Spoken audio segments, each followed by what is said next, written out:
The year is 2016. A transaction request hangs in the digital ether, seemingly legitimate, originating from a secure terminal within the Bangladesh bank in Dhaka. But this isn't a routine transfer of funds to a local supplier. It is a ghost in the machine. Millions of dollars are being siphoned away from the Central Reserve, routed through correspondent banks in New York, destined for accounts in the Philippines and Pakistan that do not belong to the bank. The system flags the anomalies, but by then, the data has already been exfiltrated. The vault is empty, not because a thief broke down the door with explosives, but because someone unlocked it from the inside, using a key forged in code. This was not the work of a lone wolf hacker living in a basement in Ohio or a criminal syndicate operating out of Eastern Europe. This was state-sponsored warfare conducted without firing a single shot. The fingerprints left behind on the malware, the command and control servers, and the specific coding styles pointed to a single entity with no office address, no physical payroll, and no national borders they respected. They were the Lazarus Group, North Korea's digital special forces, tasked not with espionage alone, but with generating hard currency for a regime under crushing international sanctions. To understand the threat, you must understand the desperation driving it. For decades, North Korea has operated in a state of economic siege. Sanctions imposed by the United Nations have strangled their ability to trade oil, minerals, and textiles. The regime needs hard currency, US dollars, euros, Bitcoin, to keep the government running, to pay its soldiers, and to fund its nuclear ambitions. When traditional revenue streams are cut off, the state turns to the most lucrative loophole of the modern age: the cryptocurrency economy. The Lazarus Group was formed with a singular directive: extract value from the global financial system at any cost. They operate under Bureau 121, reporting directly to the Reconnaissance General Bureau. They are not criminals in the traditional sense. They are soldiers whose weapons are keyboards and their battlefield is the blockchain. The evolution of their tactics tells a story of adaptation. In the beginning, they targeted banks through swift network vulnerabilities. The Bangladesh bank heist in 2016 saw them steal nearly $81 million, though most was eventually recovered. But that was just a warm-up. They moved on to the Sony Pictures hack in 2014, paralyzing a Hollywood studio with destructive malware. Yet, as blockchain technology matured, so did their focus. They realized that crypto assets were harder to trace and easier to liquidate than wire transfers.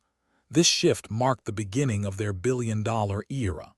By 2022, they had pivoted almost entirely to digital asset theft, targeting centralized exchanges, and defy bridges where security protocols often lag behind innovation. The pinnacle of their operation occurred in February 2022 against the Ronin Bridge. This was an infrastructure supporting Axie Infinity, one of the world's most popular blockchain games. The Lazarus Group compromised two administrators' laptops through phishing emails that appeared to be from legitimate industry peers. Once inside, they deployed custom malware that allowed them to manipulate the bridge's multi-signature approval process. They did not need to crack the encryption.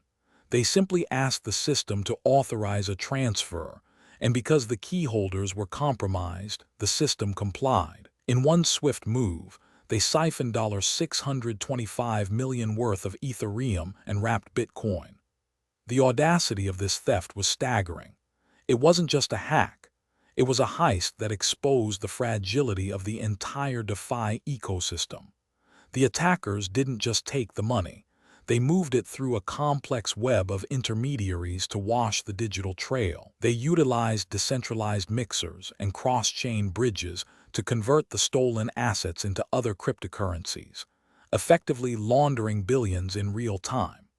This operation proved that the Lazarus Group had evolved from opportunistic thieves into sophisticated financial engineers, capable of dismantling the trust mechanisms that underpin the crypto world.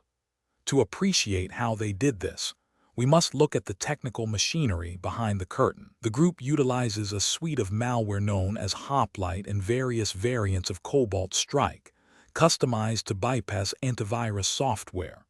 Their primary vector is social engineering, often called spear phishing. They craft emails that mimic legitimate communications from industry conferences, exchanges, or development teams.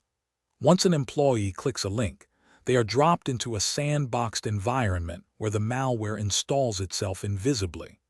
Once inside a network, they conduct reconnaissance to map the infrastructure, looking for private keys stored on hard drives or in cloud storage buckets. They often target cold wallets, the offline storage devices used to keep crypto secure. If a wallet is connected to an infected machine, even briefly, the malware can capture the seed phrase. In the case of Ronin, they didn't steal keys. They compromised the administrators who controlled the multi-signature approval process. This highlights a critical vulnerability. Technology is only as secure as its human operators. By compromising the people with the highest privileges, they bypassed even the most robust cryptographic defenses. They also utilize supply chain attacks, where they compromise software updates to spread their malware to thousands of victims simultaneously, much like the WannaCry ransomware campaign in 2017, which was traced back to the same group. The impact of these operations has been profound, creating a ripple effect that extends far beyond the immediate financial loss. The United States Department of Justice and the FBI have moved aggressively against them. In 2019, the U.S. charged 4 North Korean nationals with hacking Sony and stealing billions. In subsequent years, indictments were issued for the Bangladesh bank heist and the Ronin bridge hack. However, these are largely symbolic victories in a jurisdiction where the perpetrators cannot be extradited. The money remains on the blockchain, often sitting dormant or slowly being spent through illicit exchanges that operate outside of U.S. oversight. The ripple effects have forced the entire industry to rethink its security posture. Exchanges and DeFi protocols are now under immense pressure to implement stricter Know Your Customer (KYC) protocols and real-time transaction monitoring. But for the Lazarus Group, this is a game of cat and mouse. For every enforcement action taken, they adapt their laundering techniques. They have been linked to the development of darknet marketplaces and ransomware-as-a-service platforms that allow other criminal groups to use their infrastructure in exchange for a cut of the profits. This decentralization of their operations makes them harder to pin down. Furthermore, the geopolitical implications are severe.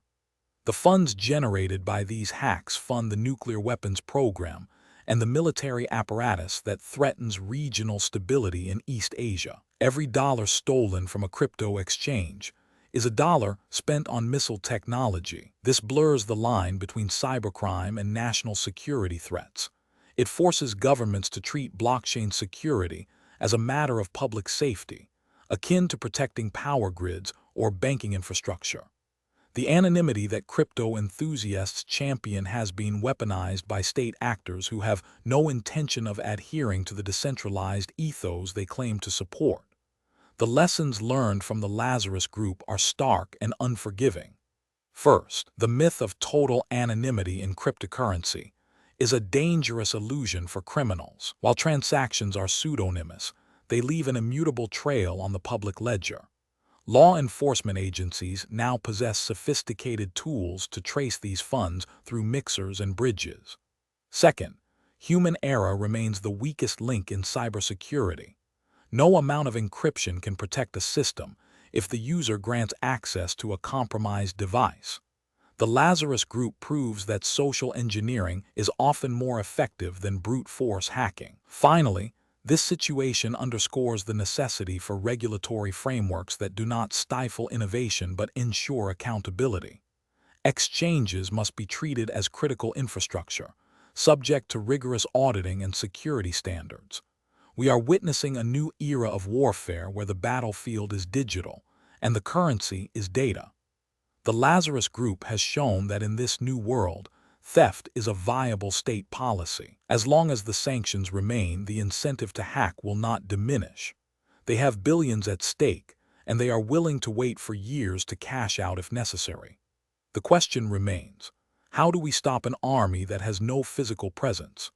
The answer lies in a combination of aggressive intelligence gathering, international cooperation, and technological resilience. We must build systems that are resilient to compromise, not just secure against external attacks. But for now, the Lazarus Group continues to operate, a shadow empire built on stolen code and digital value. They are the ultimate proof that in the age of information, security is never guaranteed. This is only one chapter in the story of crypto crime. We have touched on state-sponsored actors, but what about the private criminal syndicates that control the dark web? How do they launder their billions without leaving a trace? And what happens when the next major exchange gets compromised? The next video will dive deep into the world of dark side and the ransomware gangs that are currently holding the internet hostage. We will uncover how they operate, how they demand payment, and why the FBI is struggling to stop them. Stay with us, because the truth about the dark web is just beginning to unfold.